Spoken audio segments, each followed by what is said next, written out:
Hi hello வணக்கம், welcome to Bhuvana's கைமணம். இன்னைக்கு நம்ம வந்து ஒரு பட்சணம் ஒன்று பார்க்கலாம்.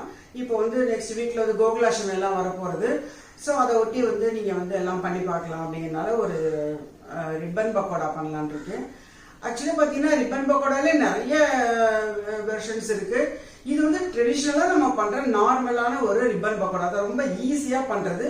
இதுல வந்து வெறும் அரிசி மாவும் கடலை மாவும் தான் எடுத்திருக்கேன். மிச்சப்படி வேற பொடியெல்லாம் எதுவும் போடலை. அந்த காலத்துலலாம் பண்றது அப்படிதான் பண்ணுவோம். அப்புறம் இப்பதான் வந்து நிறைய வந்து அதை கொஞ்சம் போட்டுக்கல மாவு கலக்கிறதோ அல்லது வந்து வேற உளுந்து மாவு கொஞ்சம் போடுறது அந்த மாதிரிலாம் இருக்கு. பட் நான் அப்படியெல்லாம் இல்லை. இது வந்து இப்போ அதுவும் இல்லாமல் நம்ம வந்து பண்டிகைக்கு பண்ணலாம் அப்படின்னு ஒரு இதில் இருக்கிறதுனால கரெக்டாக ட்ரெடிஷ்னலாக என்ன பண்ணுவோமோ அதை மட்டும்தான் நான் வந்து இன்னைக்கு போட்டு ரிப்பன் பக்கோடாக்கு மாவு பிசைறதை பார்க்கலாம். எப்படி மாவு எவ்வளோ அளவு போட்டு எப்படி பிசைறதுன்னு பார்க்கலாம். எல்லாத்துக்கும் நீங்க வந்து கடலை மாவா இருந்தாலும் சரி அரிசி மாவா இருந்தாலும் நல்லா வந்து சலிச்சுக்கணும், இல்லைன்னா அந்த கண்ணுல போய் அடைச்சிக்கும். ஸோ நான் இதுல வந்து ஒரு 3 கப் அளவுக்கு வந்து கடலை மாவு போடுறேன்.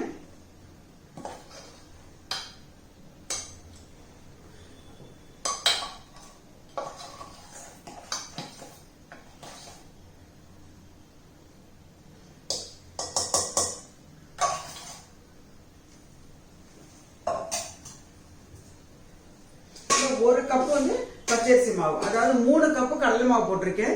அதுக்கு 1 கப்பு பச்சரிசி மாவு. இது ஆக்சுவலாக கழுவி காய வச்சு இந்த ப்ராசஸ்டு மாவு தான், சும்மா வீட்டிலேயே பண்ணி வச்சிருந்தது.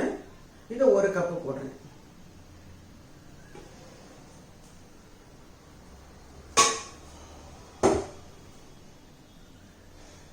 இப்போ இந்த 3 கப்புக்கு 1 கப்பு வந்து அரிசி மாவு போட்டிருக்கேன். இதுக்கு வந்து வெண்ணெய் வந்து ரொம்ப போடணும்னு அவசியம் இல்லை. கொஞ்சம் வந்து ஒரு ஃபுல்லா 1 ஸ்பூன் ஃபுல்லா போட்டா போதும். 1 ஸ்பூன்.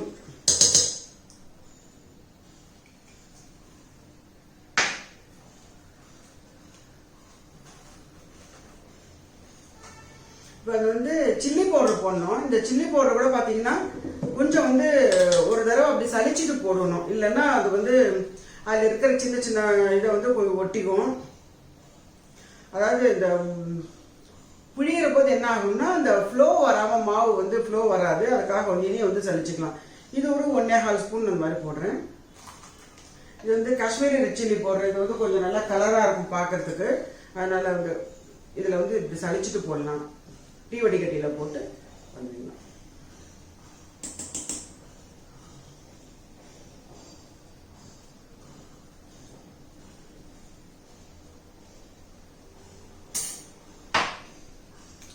இதுக்கு வந்து 1 டேபிள் ஸ்பூன் அளவுக்கு, நான் 3 கப்பு போட்டதுனால 1 டேபிள் ஸ்பூன் அளவுக்கு உப்பு போடலாம்.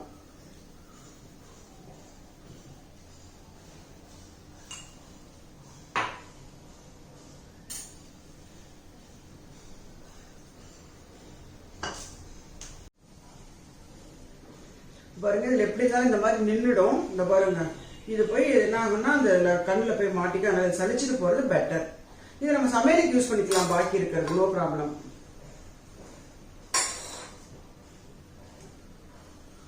இப்ப இந்த பெருங்காயத்தை வந்து தண்ணி விட்டு கரைச்சி வச்சிருக்கேன். இந்த பெருங்காயத்தை அந்த மாதிரி சலிச்சுட்டே வந்து வடிகட்டிட்டு போடலாம்.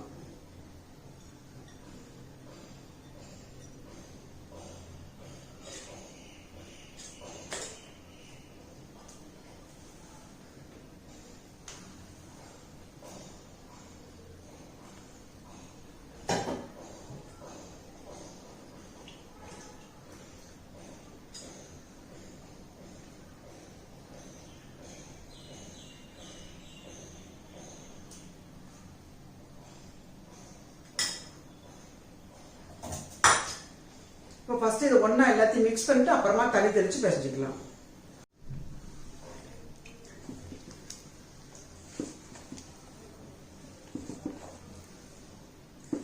இப்போ இந்த மாதிரி கடைசியா போக போக மாவு பிசையும் போது கொஞ்சமா அந்த தண்ணி வந்து லேசா அப்படி கையில கொஞ்சமா போட்டு போட்டு தான் தெளிக்கணும். ஏன்னா அப்புறம் வந்து ஜாஸ்தி ஆயிடுச்சுன்னா மறுபடியும் வந்து மாவு போடுவோம்.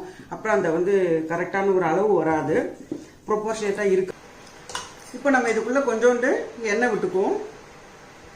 நம்ம மாவு ஃப்ளோ வந்து ஈஸியா இருக்கும். அதனால வந்து எண்ணெயை போட்டு கிரீஸ் பண்ணிக்கலாம்.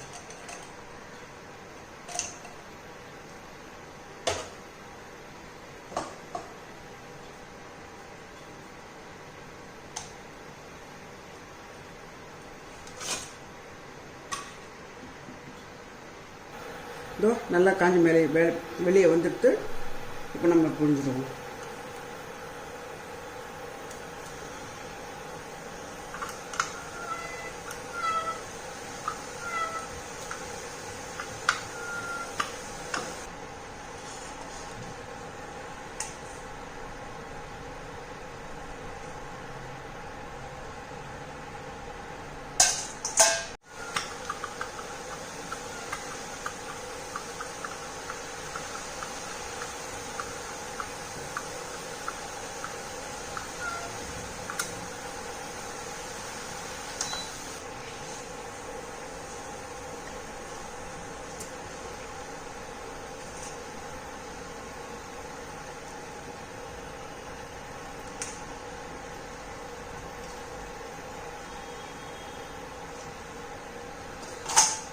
பாருங்க நம்மளோட ரிப்பன் பக்கோடா ரொம்ப அழகா தயாராயிருக்கு பாருங்க.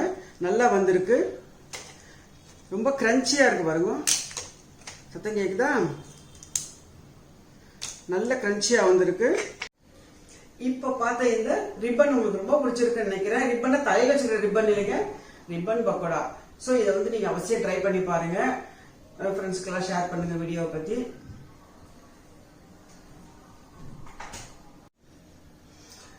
யூஸ்வலா ஜென்மாஷ்டமி, அதாவது கோகுலாஷ்டமி, ஜென்மாஷ்டமி, ஸ்ரீ ஜெயந்தி, அது எப்படி வேணாலும் சொல்லுவாங்க அந்த பண்டிகைக்கு. ஸோ கிருஷ்ணருக்கு வந்து எல்லா பட்சணங்களும் ஸ்வீட் இது மாதிரி எல்லா பட்சணமே பிடிக்கும், ரொம்ப நல்லா சாப்பிடுவார் அப்படிங்கிறதுனால தான் நிறைய வந்து பட்சணங்கள் பண்றது வழக்கம்.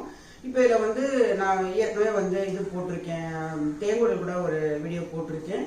இப்போ இது போட்டிருக்கேன். என்னோட வீடியோ ஸ்டார்டிங்ல வந்து நான் வந்து தட்டை போட்டிருக்கேன், உப்பு செடியும் போட்டிருக்கேன்.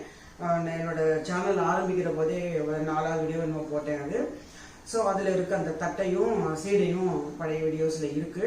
இப்போ வந்து நான் வந்து இதை வந்து தேங்குடல் அப்லோட் பண்ணியிருக்கேன். அதோட இப்போ வந்து ரிப்பன் வந்து இப்போ அப்லோட் பண்ணியிருக்கேன்.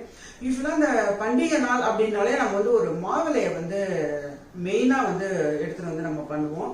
ஒன்று வாசலில் வந்து அப்படியே தோரணமாக கட்டி தொங்க விடுவோம், அப்படியே வந்து கொத்தாவும் வந்து சுவாமி இதில் வந்து வைப்போம் நம்ம அலங்காரம் பண்ணும்போது.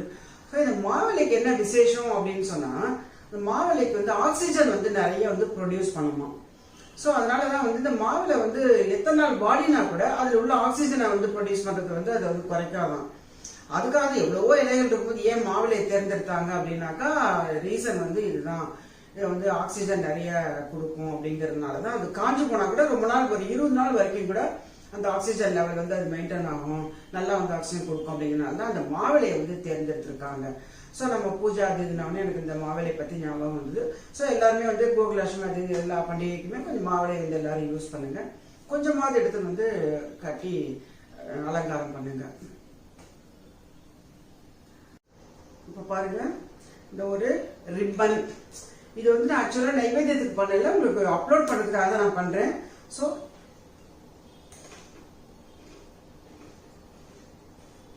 நல்ல கிரன்ச்சியா இருக்கு, ரொம்ப டேஸ்டியா இருக்கு. அவசியம் ட்ரை பண்ணுங்க. அப்படி சும்மா கொஞ்சோண்டு குலாப் ஜாமுன் இருக்கும்,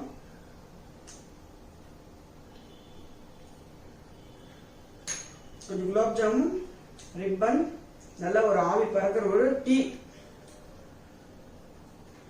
செமையா இருக்கும். இப்ப கிளைமேட் ரொம்ப ஜாலியா இருக்கா, போய் வெராண்டால உட்காந்து சாப்பிடலாம். இதை ரிலாக்ஸா சாப்பிடலாமா? ஈவினிங் டைம் ஒரு மாதிரி கிளைமேட்டும் நல்லா இருக்கு, சூப்பரா. கொஞ்சம் குலாப் ஜாமுன் சாப்பிடலாம், இது கொஞ்சம் கற்றுக்கலாம்.